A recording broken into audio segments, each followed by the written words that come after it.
Hello student, welcome to our online classes.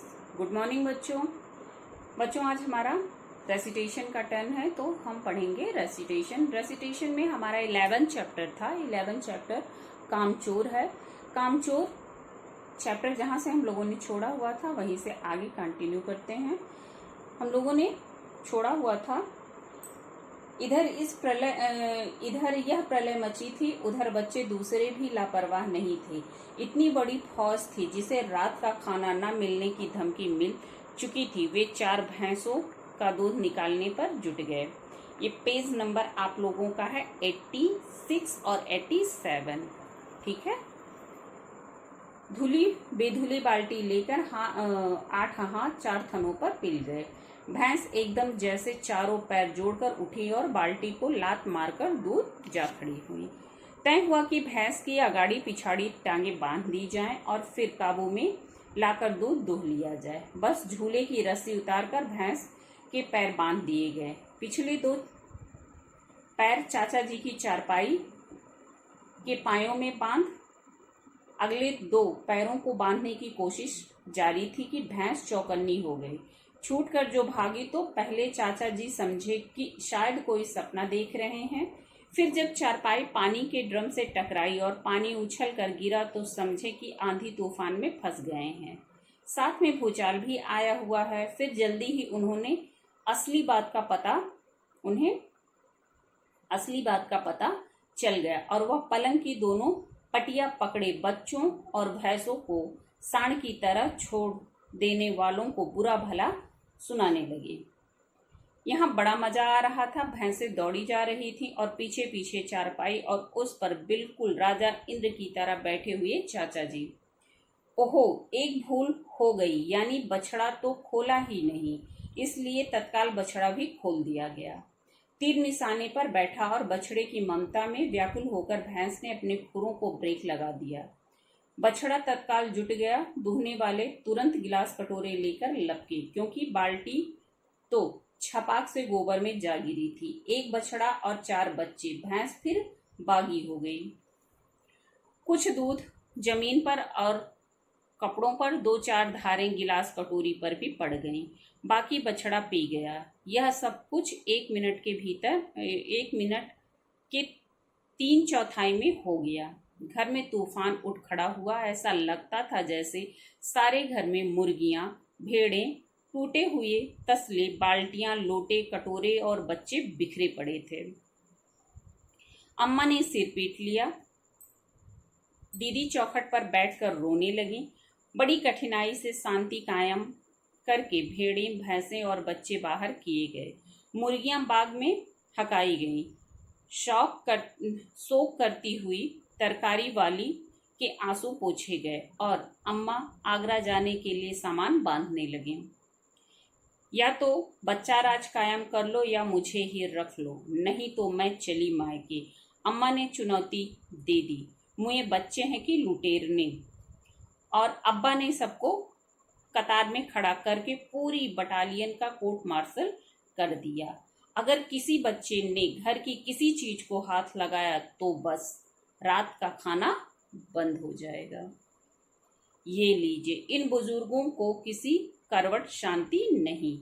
हम लोगों ने भी निश्चय कर लिया कि अब चाहे कुछ भी हो जाए, हिलकर पानी भी नहीं पिएंगे। ये चैप्टर यहाँ पे फिनिश हो रहा है। ये चैप्टर समाप्त हो गया। अब हम चलते हैं अपनी एक्सरसाइज पे। क्वेश्चन आंसर तो पीडीएफ में जाएगा, एक्सरसाइज आप लोगों को बता देते हैं। सेकेंड एक्सरसाइज है, निम्नलिखित प्रश्नों के सही उत्तर पर सही का निशान लगाइए।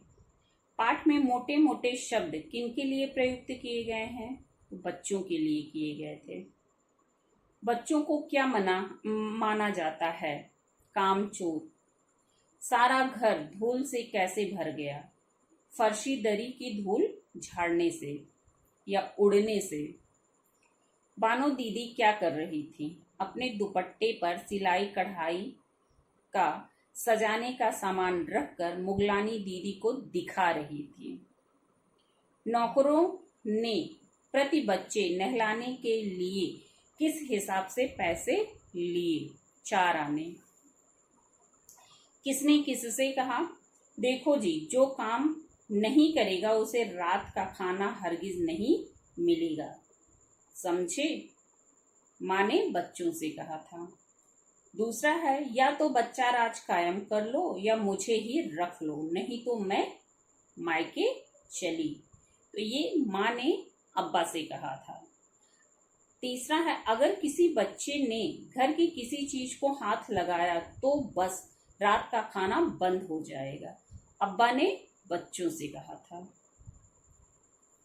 नेक्स्ट एक्सरसाइज है, सही वाक्यों के सामने सही का और गलत के सामने गलत का निशान लगाइए।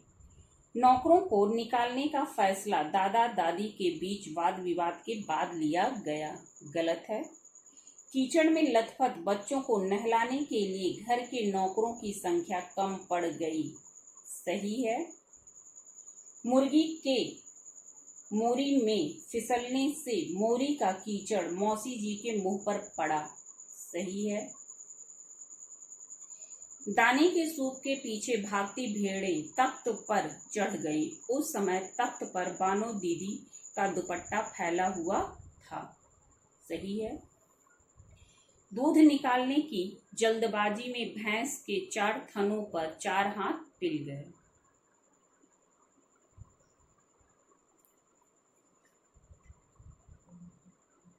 गलत है। 4 हाथ नहीं है, उसमें 8 हाथ है। इसके बाद आपका है पर्यायवाची शब्द, जिसमें नौकर, नौकर का होगा दास। धूल,